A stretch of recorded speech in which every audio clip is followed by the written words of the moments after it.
बात है। तुंगभद्रा नदी के किनारे आत्मदेव नामक एक ब्राह्मण रहते थे।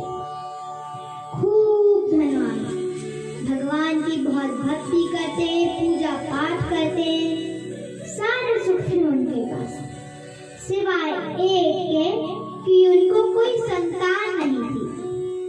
उनकी पत्नी का नाम था धुंधली। जैसा उसका नाम था वैसा ही उसका काम था। झूठ बोलना, कलह करवाना, बात बात पे पति को परेशान करना, ऐसे ही बातों में उसे बड़ा आनंद मिलता था। उनको बस एक दुख था कि उनकी कोई संतान नहीं थी। कोई तन दुखी, कोई मन दुखी, कोई धन बिन रहते उदास, थोड़े थोड़े सब दुखी, सुखी राम के दास। उनने संतान प्राप्ति के लिए बहुत से यज्ञ किए, दान किए, लेकिन उन्हें संतान की प्राप्ति नहीं हुई। फिर मन में विचार आया कि एक गौ माता को घर पर लेकर आते हैं, उनसे जो बछड़ा या बछड़ी होगी उसे अपनी संतान मानकर रख लेंगे। गौ माता को घर पर लाते हैं, दुर्भाग्य से वो गौ माता भी बांझ निकलती है, उनको भी कोई संतान नहीं होती। फिर बहुत से वृक्ष भी लगाए तो उस पे भी फल नहीं लगते, और बाजार से मोल में खरीद कर फल लाते तो वो फल भी सूख जाते। तो अब एक दिन मन में विचार आया कि शायद मुझ में ही कोई खराबी है, शायद मैं ही मनहूस हूँ। मन में विचार आया कि आत्महत्या कर लेते हैं। वन में जाते हैं, नदी में कूदने ही वाले रहते हैं कि पीछे से एक ऋषि खींच लेते हैं और कहते हैं, अरे इतनी मुश्किल से मनुष्य जन्म मिलता है, उसे भी ऐसे ही गवा रहे थे। आत्मदेव जी की आंखों में आंसू आ जाते हैं। वो कहते हैं कि मेरा नाम आत्मदेव है और मेरी कोई भी संतान नहीं है, इसलिए मैं यहाँ आत्महत्या करने आया हूँ। मैंने सुना है कि संतान के बिना जीवन व्यर्थ है। अगर मेरी मृत्यु हो गई तो मेरा पिंडदान कौन करेगा? वैसे तो पिंडदान मृत्यु के बाद भी किया जाता है। तो अब ऋषि कहते हैं, तुम्हारे हिसाब से जिन जिन की संतानें हैं सबका कल्याण हो गया। तुम्हारे हिसाब से जिन जिन की संतानें हैं सबका कल्याण हो गया क्या? ऋषि बहुत समझाते हैं, लेकिन मानो कि ये सब बातें तो व्यर्थ ही गई। ये सब बातें तो व्यर्थ ही गई। तो अब लेकिन आत्मदेव जी इतना जरूर समझ गए कि इतनी अच्छी बातें करने वाला कोई याम पुरुष नहीं हो सकता। वो ऋषि के चरणों में गिर जाते हैं और कहते हैं कि आप मुझे एक संतान दे दीजिए। तो अब ऋषि कहते हैं कि मैं तुम्हारा भाग्य देखकर बताता हूँ। ऋषि भाग्य देखते हैं और भाग्य देखकर कहते हैं कि इस जन्म में क्या, अगले 7 जन्म में भी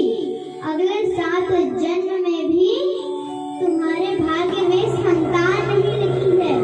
इतना सुनते ही आत्मदेव जी कहते हैं, ऐसी बात है तो मैं अभी इसी वक्त आपके सामने अपनी जीवन लीला समाप्त कर देता हूँ। तब ऋषि कहते हैं कि रुको, मैं तुम्हें एक फल देता हूँ। उस फल में मेरे पूरे जीवन की तपस्या का फल है, जो मैं तुम्हें इस फल के रूप में दे रहा हूँ। और फिर कहते हैं कि इस फल को ले जाकर अपनी पत्नी को खिला देना और फिर जो भी संतान होगी वो बहुत ही तेजस्वी संतान होगी। इतना कहकर ऋषि अपनी राह पर चल देते हैं और आत्मदेव जी भी अपने घर आते हैं। अब आत्मदेव जी घर आते हैं, धुंधली को सारा हाल बताते हैं और सारा हाल बताकर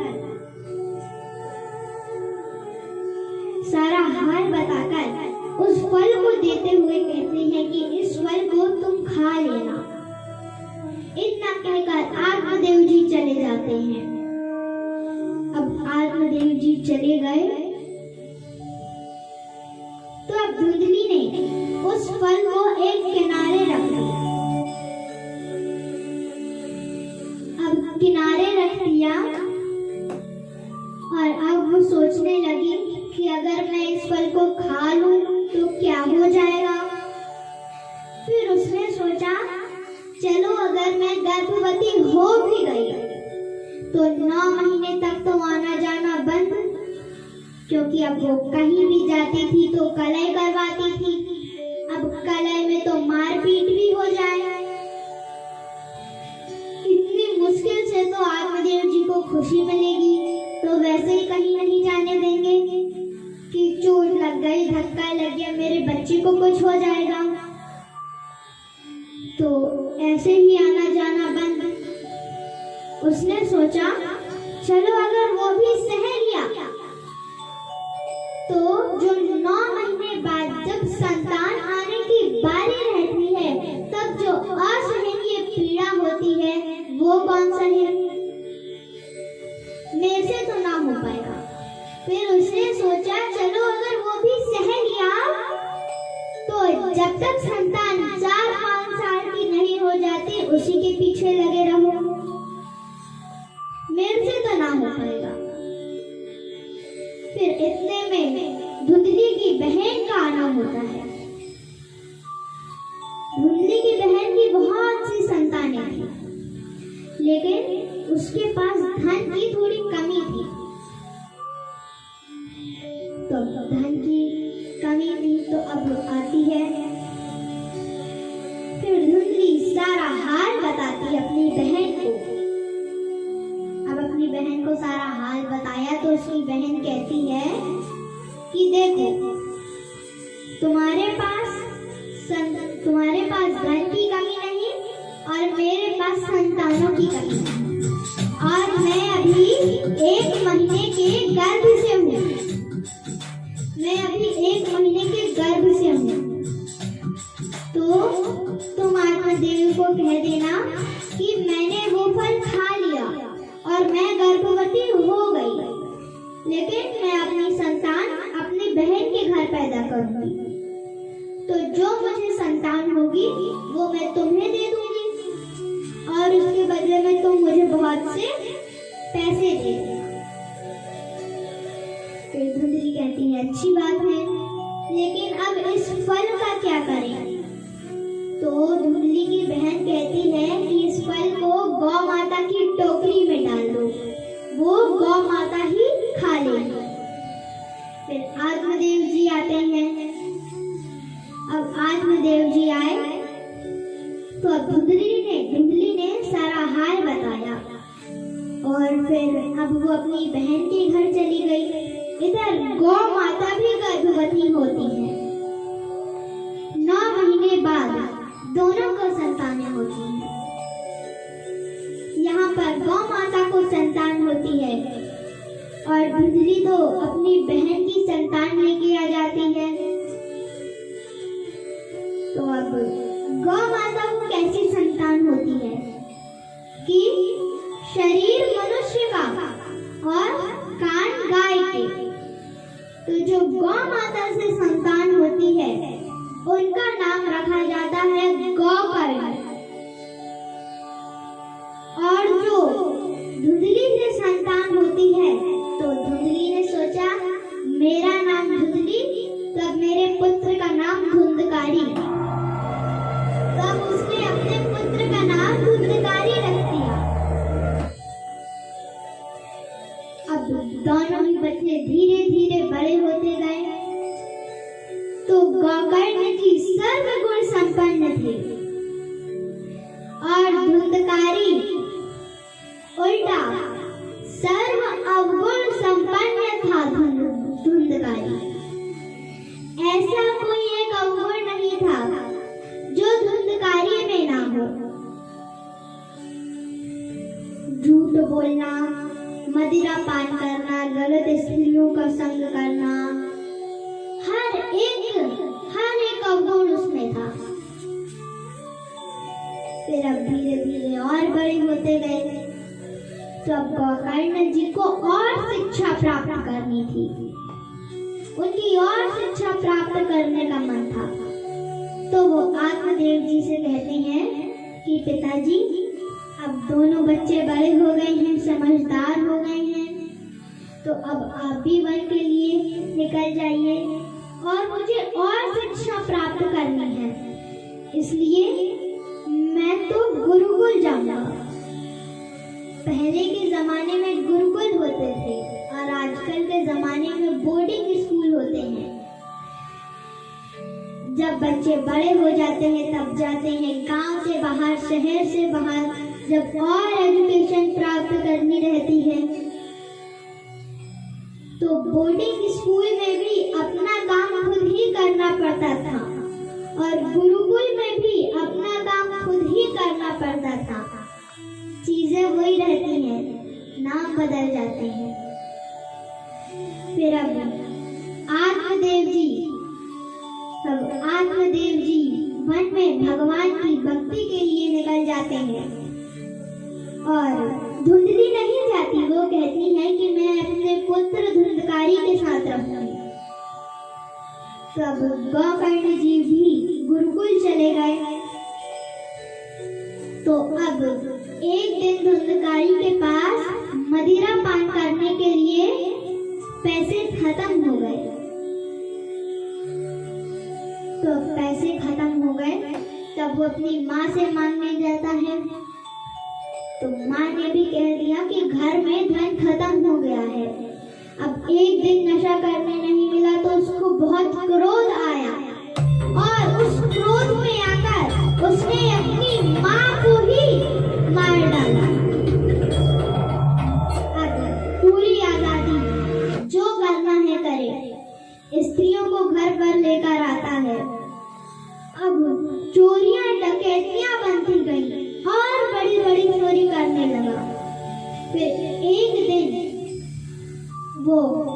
दिन धुंधकारी ने राजा के खजाने में से चोरी कर ली और जब घर आके स्त्रियों को बताता है तब स्त्रियां सोचती हैं कि अब राजा के खजाने में से तो चोरी कर ली, अब वो राजा के सैनिक हैं, एक ना एक दिन तो पकड़े जाएंगे और इसके साथ हम भी मर जाएंगे। तो एक रात्रि को धुंधकारी को इतना मदिरा पान करवाया, इतना मदिरा पान करवाया, इतना मदिरा पान करवाया कि वो कुछ करने की हालत में नहीं था। अब इसने पाप किए थे तो इतनी जल्दी मृत्यु तो आने से रही। उसके मुंह में गरम गरम दहकते दहकते कोयले उसके मुख में डाल दिए। बहुत दर्दनाक मृत्यु आई। फिर अब गोकर्ण जी को पता चलता है कि उनके भाई की मृत्यु हो गई है तो अब पिंडदान, श्राद्ध इत्यादि करवाते हैं। घर आते हैं, गंगा जल से पूरे घर को शुद्ध करते हैं। फिर अब सोने ही जा रहे थे तभी आवाज आती है, रोने की आवाज। तब गोकर्ण जी कहते हैं कौन है? तो अब धुंधकारी कहता है कि मैं तुम्हारा भाई धुंधकारी हूँ। तब गोकर्ण जी कहते हैं कि मैंने तो पिंडदान, श्राद्ध इत्यादि सब करवा दिया है। तो धुंधकारी कहता है अगर तुम 100 बार भी भी मुझे मुक्ति नहीं मिलेगी। मैंने बहुत पाप किए थे, मुझे प्रेत योनि प्राप्त हुई है। मैं और इस प्रेत योनि में नहीं रह सकता। कुछ करो तुम तो इतने ज्ञानी हो, मुझे इस प्रेत योनि में नहीं रहना। तो गोकर्ण जी कहते हैं, अच्छा अभी तुम जाओ, कल देखते हैं। फिर गोकर्ण जी ब्रह्म मुहूर्त के समय उठ जाते थे, मतलब सूर्य देव के निकलने से पहले ही उठ जाते थे। वो त्रिकाल संध्या पूजा करते थे। पहले के जमाने में माना जाता था कि जो त्रिकाल संध्या पूजा करता था, भगवान उसकी जल्दी सुनते थे, मतलब कि उसकी प्रार्थना जल्दी सुन लेते थे। त्रिकाल संध्या पूजा करते थे, मतलब सुबह, शाम को और रात्रि को सोते समय। ऐसे नहीं अगरबत्ती घुमाइया उसको आवाज दे रहे हैं, पूरे नियम अनुसार। कोई पाठ, जो भी कई दुर्गा पाठ करते हैं, ऐसे बहुत सारे ग्रंथ हैं, पाठ हैं जो किए जा सकते हैं। तो पूरे नियम अनुसार त्रिकाल संध्या पूजा होती है। फिर अब सुबह हुई, तो अब सूर्य देव जा रहे थे, तो गोकर्ण जी ने सूर्य देव को रोक लिया। तब सूर्य देव जी कहते हैं, क्या है, क्यों रोका है, क्या पूछना है? तब गोकर्ण जी सब कुछ बताते हैं कि मेरे भाई ने बहुत पाप किए थे, तो उसे प्रेत योनि प्राप्त हुई है। तो प्रेत योनि प्राप्त हुई है, तो अब उसे मुक्ति कैसे मिले? तो सूर्य देव कहते हैं कि आप श्रीमद् भागवत कथा सप्ताह पारायण रखवाइए। तो अब भागवत हो रही है, तो सबको ही बुलाया जाए। तो अब पहले के जमाने में ये टीवी, टेलीविजन तो होते नहीं थे। ऐसा तो होता नहीं था कि आप भागवत करवा रहे हैं और पूरी दुनिया देख रही है, घर बैठे बैठे फोन पे, मोबाइल पे। आजकल ऐड होते हैं, बड़े बड़े बैनर लगते हैं हर एक जगह पर। तो पहले ये सब नहीं होता था। तो पहले जो भागवत करवाता था वो अपने कुछ मित्र रिश्तेदारों को बताता था, फिर वो अपने कुछ मित्र रिश्तेदारों को बताते थे, फिर वो अपने कुछ मित्र रिश्तेदारों को बताते थे। तो ऐसे करते करते पूरे गांव में खबर फैल जाती थी। और अगर और भी जल्दी खबर फैलानी है, फास्ट पोस्ट, तो बस कुछ माताओं को बता दें, फिर तो क्या खबर फैलेगी। फिर अब भागवत रखवाई, तो पूरे गांव को खबर हो गई। तो अब धुंधकारी को तो प्रेत योनि प्राप्त हुई थी, तो वो एक जगह तो ठहर नहीं सकते और घूमते फिरते भी नहीं सुन सकते भागवत। तो उसके लिए 7 गांठों वाला बांस मंगवाया और फिर उसको बीच में रखा जाता है, मतलब उस पे धुंधकारी बंध गया था, वो कहीं भी नहीं जा सकता था। फिर अब गोकर्ण जी भागवत करना प्रारंभ करते हैं। पहले दिन की भागवत हुई, पहली गांठ फट गई। दूसरे दिन की भागवत हुई, दूसरी गांठ फट गई। तीसरे दिन की भागवत हुई, तीसरी गांठ टूट गई। अब जब चौथे, पांचवें, छठवें, सातवें दिन सातों गांठें टूट जाती हैं और फिर उससे एक दिव्य पुरुष निकलता है और उससे भगवान का विमान लेके आता है। बोलिए बांके बिहारी लाल की। तो अब गोकर्ण जी कहते हैं कि भागवत तो सबने सुनी है, विमान तो सबके लिए आना चाहिए, सिर्फ इसके लिए क्यों आया? तो जो भगवान का विमान लेके उनके पार्षद आए थे, वो कहते हैं कि सुनने सिर्फ से कल्याण नहीं होता,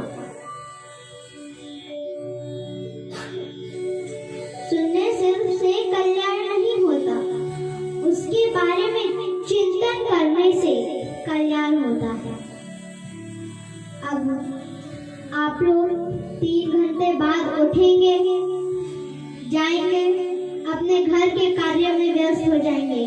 आज क्या सुनाया सब भूल जाएंगे, फिर अगले दिन बिल्कुल नए दिमाग से आएंगे, कल क्या कुछ याद नहीं।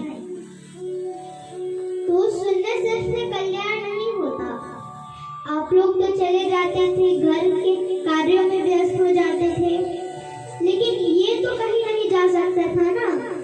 इसलिए अब ये बैठे बैठे क्या करें, तो इसको जो रोज सुनाया जाता था उसके बारे में चिंतन करता था कि मुझे क्या करना था और मैंने क्या कर दिया। तो चिंतन करने से इसके पाप धुल गए और इसलिए इसके लिए विमान आया। फिर इसी बात को ध्यान में रखकर एक बार फिर भागवत रखी जाती है, एक बार फिर भागवत रखी जाती है और फिर 7वें दिन सबके लिए विमान आते हैं और सबको भगवान के धाम ले जाते हैं। बोलिए वृंदावन बिहारी लाल की।